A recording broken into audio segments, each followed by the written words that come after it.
Retail Broadcast Channel with Peter Neyens. Hey, hello, welcome to our podcast where the good retail happens. Whether you are a retailer, a planner, or somebody curious, I am Peter Neyens and today we'll discuss the trends and the strategies in the retail world. Today I'm here with Vincent Panneels. He is a retail influencer, blogger, and podcast pioneer inside 20 Cent Retail. Welcome, Vincent. Well, hello, and I'm looking forward to it. It's fun to be on the other side of the table for a change. Indeed, that's it, Vincent. You're on the other side of the table. Weird, no?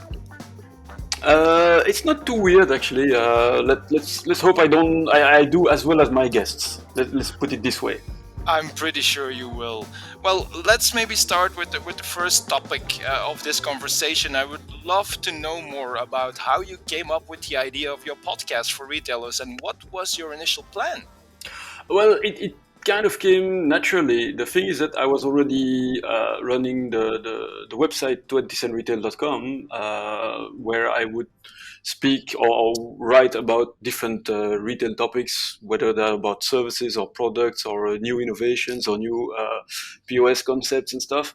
And I have a comment section, and I always chat with people on when I go to events and stuff, and they were always asking me, "Are you going to go YouTube? Are you going to do those videos and stuff like that?" And yeah, that would be nice. However, these kind of things require certain technical abilities, also a certain material, a certain equipment, which I didn't have, so quite costly.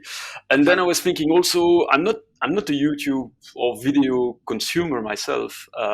However, I do consume podcast. So why not just study that opportunity? And it came just naturally, just going for the podcast because it's pretty easy to set up. And yeah, that's how it came, basically, very naturally. I started with a 8-episode plan, thinking that's going to be easy. Just do a start, see if the audience welcomes it. And yeah, it did take up. So I was quite happy about it. Yeah, we saw that all. And well, you had interesting and amazing guests, but how did you convince them to be in your podcast? Well, it was not too difficult, I would say. I simply just asked, and they said yes. All right, that's good.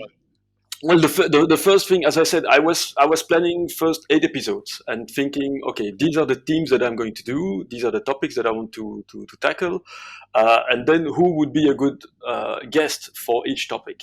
Then afterwards, I contacted them. I had absolutely no refusal from anyone, so that was quite a good sign as well. I even had some people telling me, "Oh, I'm the marketing director, but maybe those questions would be better for CEO." So that was actually an even better sign for me to see that it was actually a potential project, this podcast. And I also emphasize the fact to every guest that basically I don't want to talk about you. I don't want to talk about your company. I want to talk about the topic. And you are there as an expert in your field who is going to tell me about your views on the topic itself. So whether it's digitalization, about the event industry, or artificial intelligence, or robots, I want your views, but I don't want to talk about specifically what your product is. And that's actually what convinced them pretty easily, I would say, and still continue to convince the new guests that are coming in. Indeed. I can comprehend, yes. Well, retailers are into very different topics depending on their sector, like you're saying. And I find it very interesting that you have this as a global vision of them all, thanks to the great number of conversations you already did with them. So let me ask you, what do you think is the main concern of the retailer today? Again, we could go everywhere with this conversation because there are a lot of concerns today, especially post-pandemic. Because a lot of those topics that are in mind have actually been accelerated with the pandemic. I would say that one of the main one definitely is sustainability. Now it's no longer a question whether if or does it happen, or it's really a question where what do we do? And we should have started yesterday, basically. Obviously, digitalization continues to be a huge challenge for a lot of retailers because it's going in all the directions. The consumers are ever changing, their demands are always evolving, and so you have to be ready on all fronts, whether you are an e-commerce specialist or a brick and mortar. It's more a hybrid solution in the future, so you have to really be prepared to have a digitalization project in your company. So I would say that those are the two main ones, and obviously there are some subjacent topics in there, such as employee well-being. Consumers also need to see that there's a customer experience for them. So those are also all intra-linked. It's kind of like a big spider web that you would see, that you would find all those intricate topics together. Yeah, correct. And if you feel a little bit like, okay, what are those strategies that you think that the retailers are going towards? How do they get to their goals and targets? How did they do that after the COVID or during the COVID? Well, it kind of all depends as well on where the retailer used to stand, and whether he saw that he was lacking in certain domains or not, or whether he was already in advance, or whether he was absolutely nowhere. So it always depends on where did they start off in that thing. Let me just take an example. If you look, for example, at the lockdowns that we all had, and that some stores were deemed essentials and non-essentials, which is still kind of an aberration for me in some cases. But anyway, obviously, consumers and retailers had to turn to e-commerce and e-commerce solutions. And you could clearly tell that some retailers were absolutely nowhere in that department.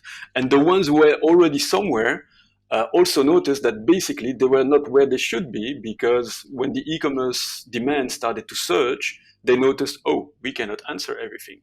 Suddenly, for example, Colruyt, Deleuze, all the Carrefours, they saw that instead of delivering your food basket in one day, it was a week, because they didn't have the teams, they didn't have all the things. So that last mile suddenly was becoming a long last marathon instead of a mile. So that was quite peculiar to see that retailers, they had to do something, but yet they were not ready for facing that pandemic.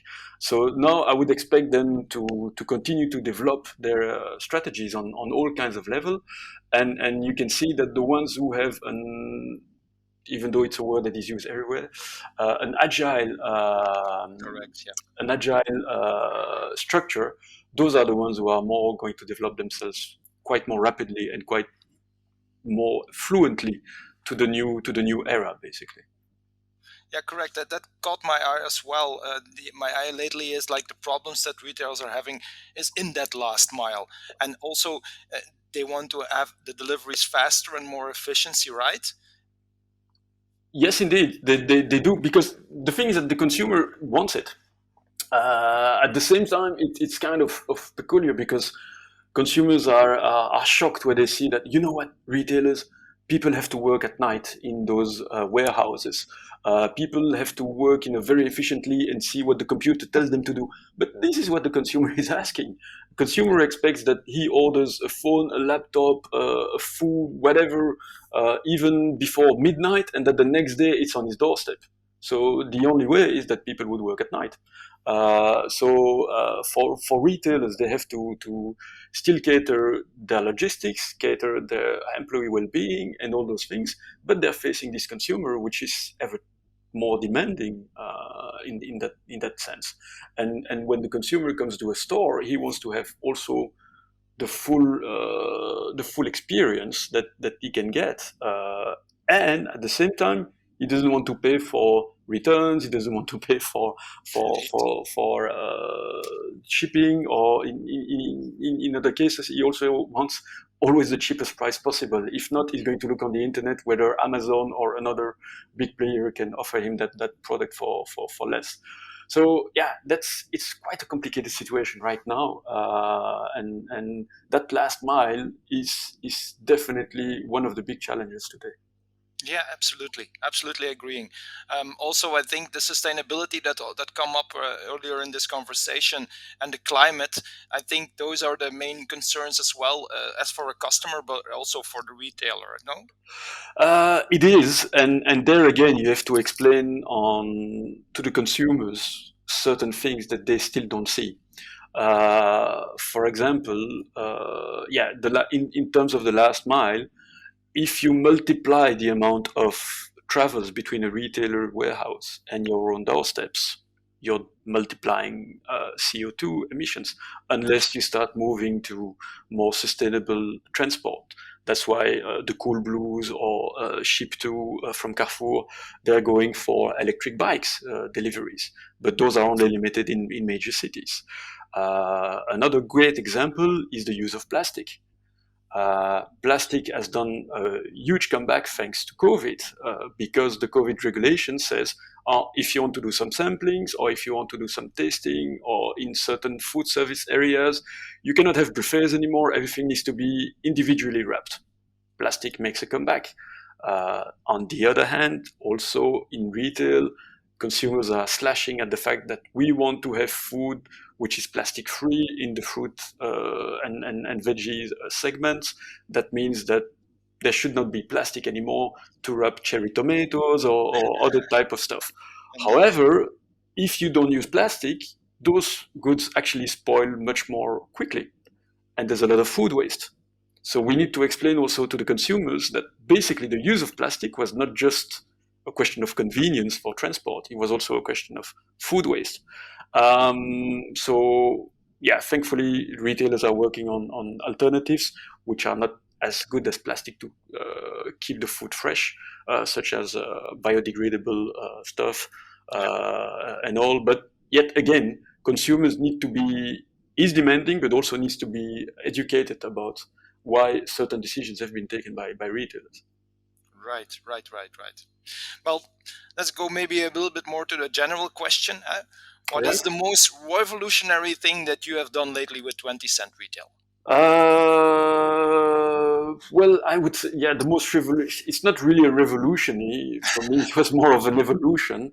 Yeah, that podcast launch was for me the most fun, as it was for me really the way of saying and seeing that I wanted to take the 20centretail.com to a next level, where how and where and why and what, and it was all the questions that I had in my mind, and the podcast was really definitely a great revolution for that, because it allows me to have more spontaneity, more topics, more speed as well, because I record on Monday.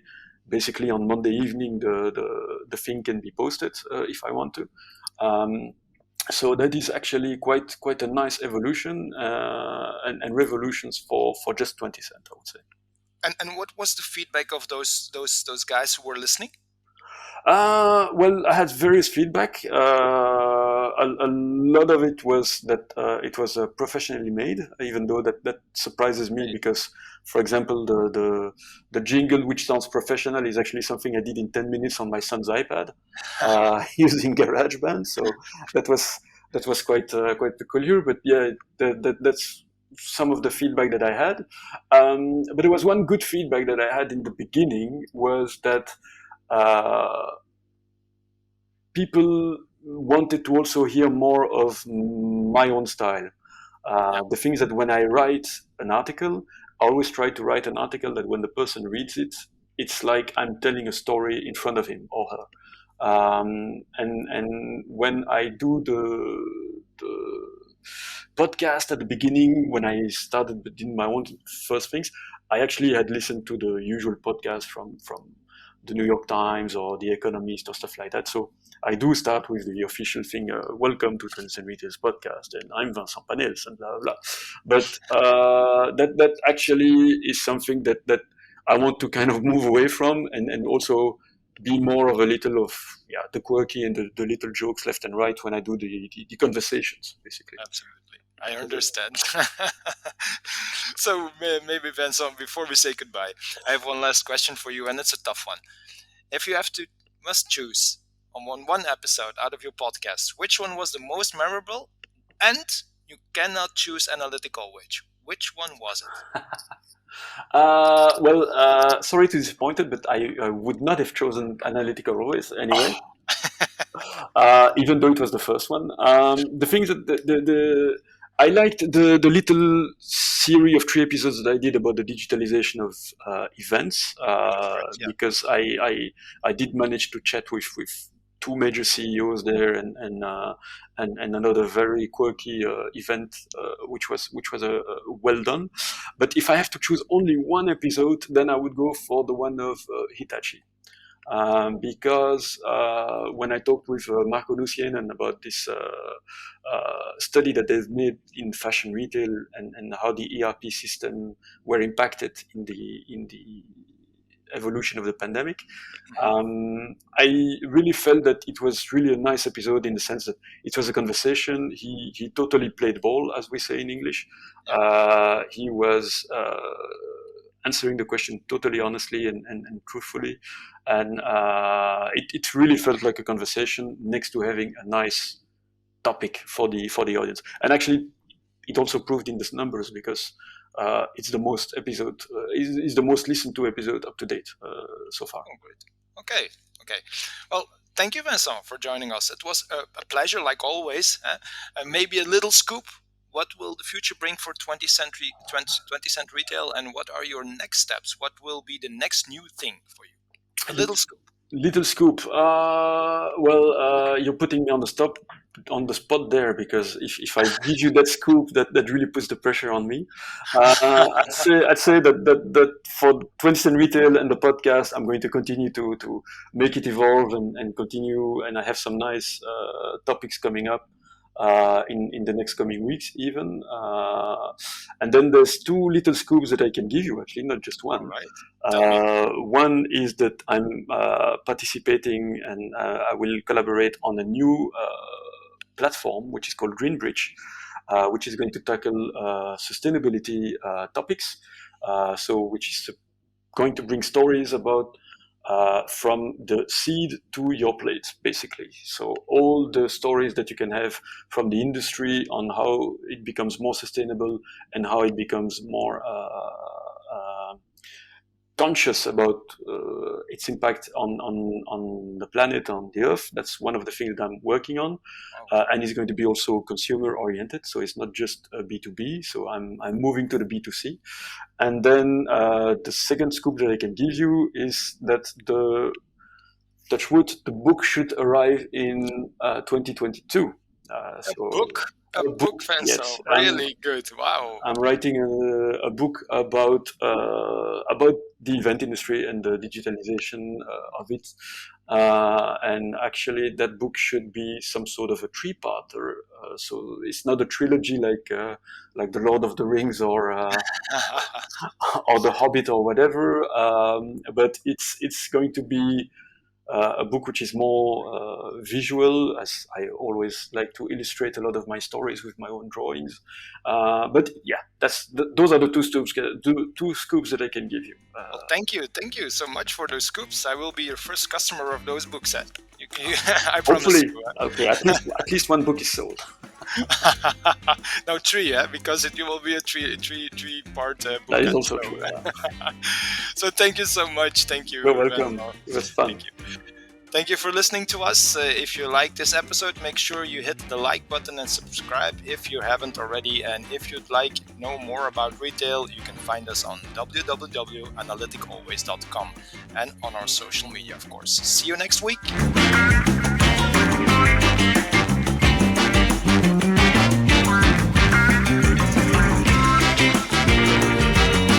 You're listening to Retail Broadcast Channel.